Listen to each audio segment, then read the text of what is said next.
Well, ladies and gentlemen, this is the moment where the mask finally slips because for years, Tim Walz, he said nothing, not a word, not a press conference, not a serious explanation. Meanwhile, warnings piled up while the numbers quietly exploded, while insiders were sounding alarms. Walz, or Waltz, depending upon how you like to pronounce his name, Tim Walz stayed silent and hoped that this would just go away. And then the numbers dropped. Not millions, not tens of millions, $1 billion.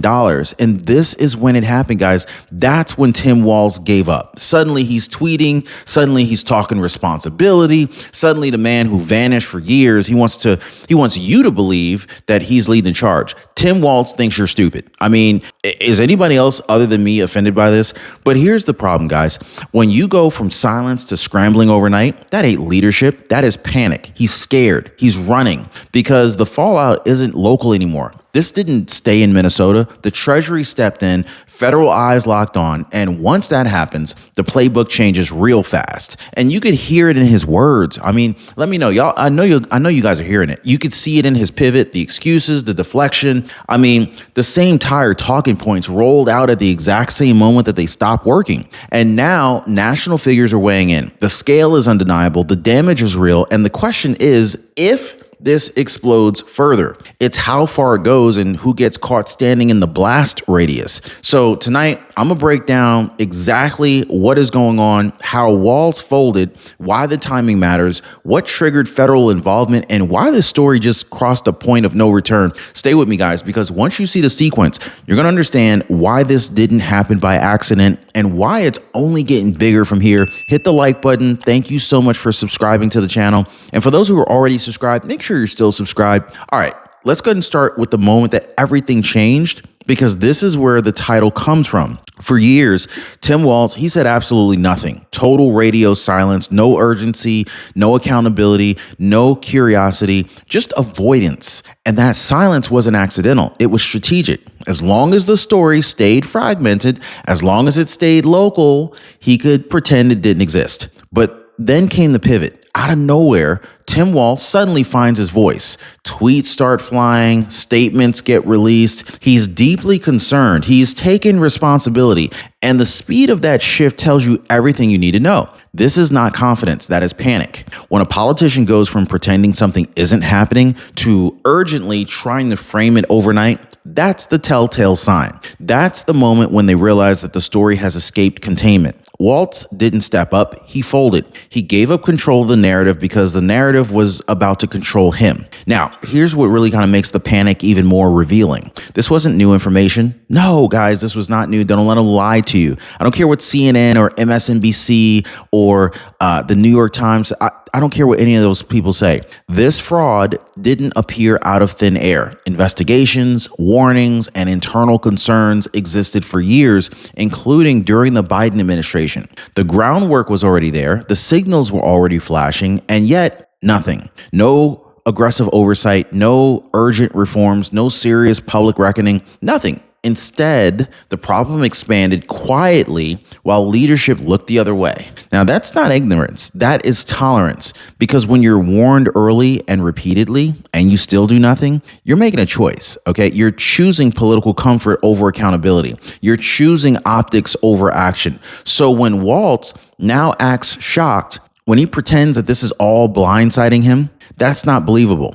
This didn't suddenly happen. It was allowed to grow, and the longer it grew, the more devastating the fallout became. And before we move on, let me just take a pause here for a second, because what we're talking about right now connects directly to real people getting blindsided by systems that they were told to trust. So a couple reached out to me recently. They had done everything right. I mean, they saved for months for a small vacation, nothing fancy, just some time together. And then it happened. A surprise medical bill. Their Medicare plan didn't cover something that they assumed that it would. And just like that, overnight, the trip money was gone, wiped out. He told me we needed that trip more than that doctor did. That really stuck with me, guys, because this is how coverage gaps steal from people quietly, not with fraud headlines, but with bills no one warned you about. This is why I partner with Chapter. Chapter goes line by line through your Medicare coverage and shows you exactly where the holes are before they cost you. They're not selling fear, they're preventing regret. And so most people watching this show right now, they're already calling the phone number at the bottom of your screen right now, totally free. Phone number is 909-563-8279. Or they're going to the askchapter.org website to get clarity instead of surprises. There's a link down below. Click the link right now. All right, let's go ahead and keep going, guys. So this is where denial officially died, because politicians, they can spin a lot of things. We see it all the time, but numbers, they have a breaking point. And when estimates crossed into roughly $1 billion, the math became impossible to talk around. That's not a paperwork issue.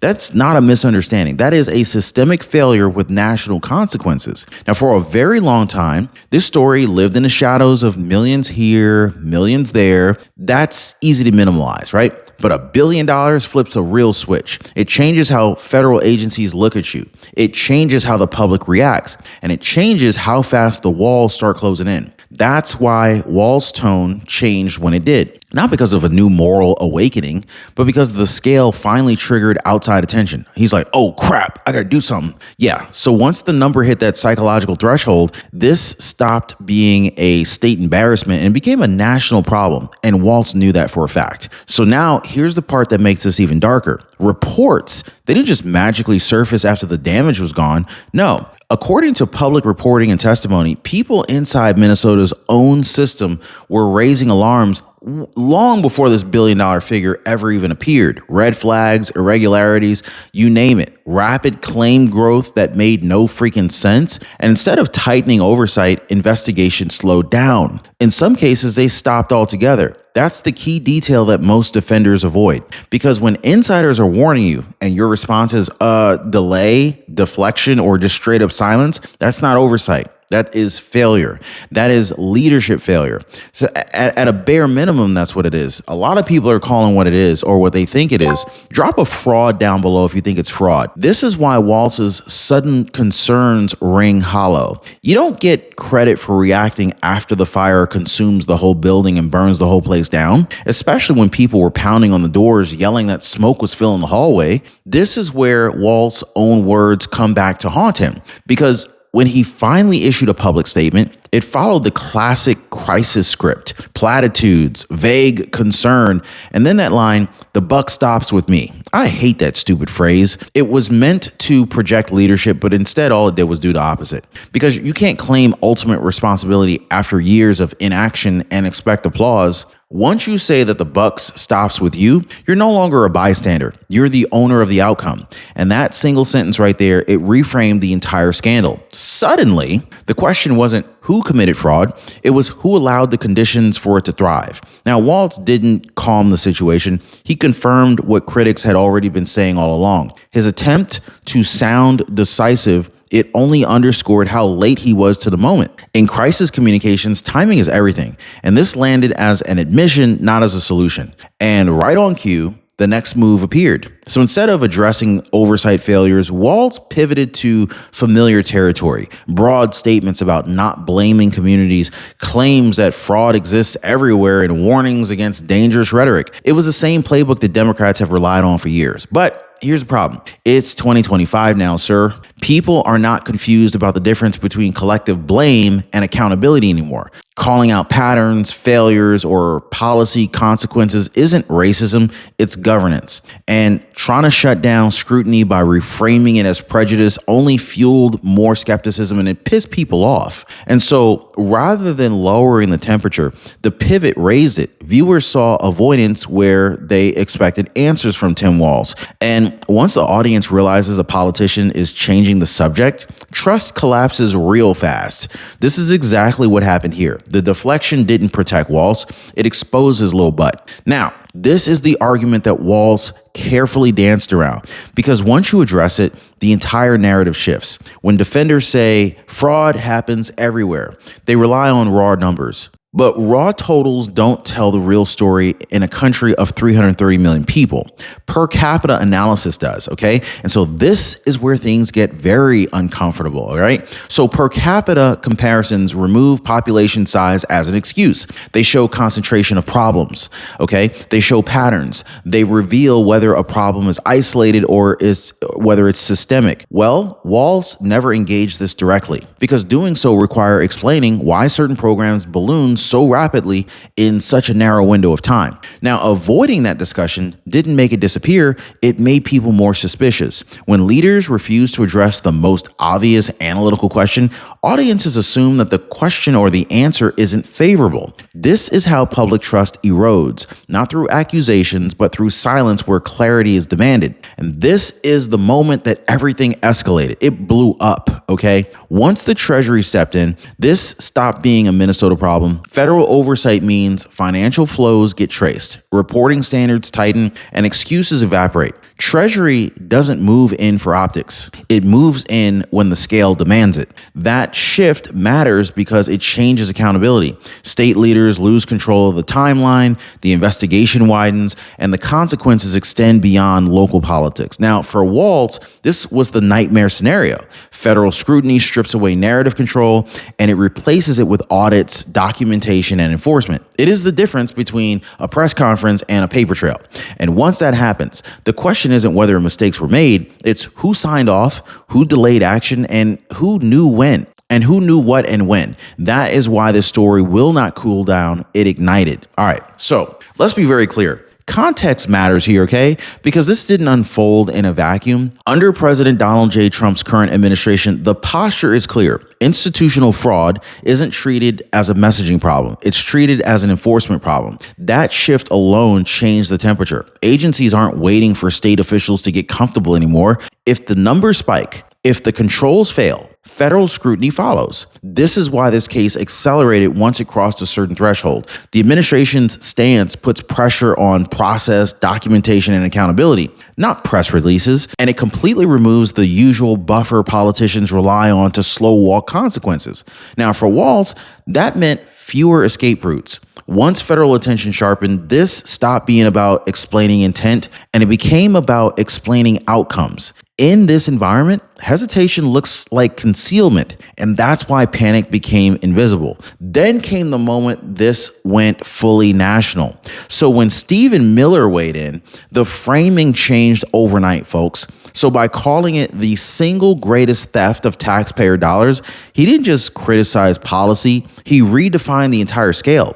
That language travels, it sticks, and it forces media outlets and political figures to respond. Suddenly, this wasn't a regional issue buried in state politics. It became a symbol of failed oversight, broken systems, and consequences that were deferred too long. Miller's involvement pulled the story into the broader national debate over welfare controls, immigration policy, and enforcement standards. And once a scandal is nationalized, local spin stops working. Walz, he could no longer rely on friendly framing or narrow definitions. The audience widened, the stakes rose, and the pressure intensified exactly when he needed it least. So by this stage, the shift was unmistakable. Walz, he stopped defending facts and started managing the optics. This is always the telltale sign.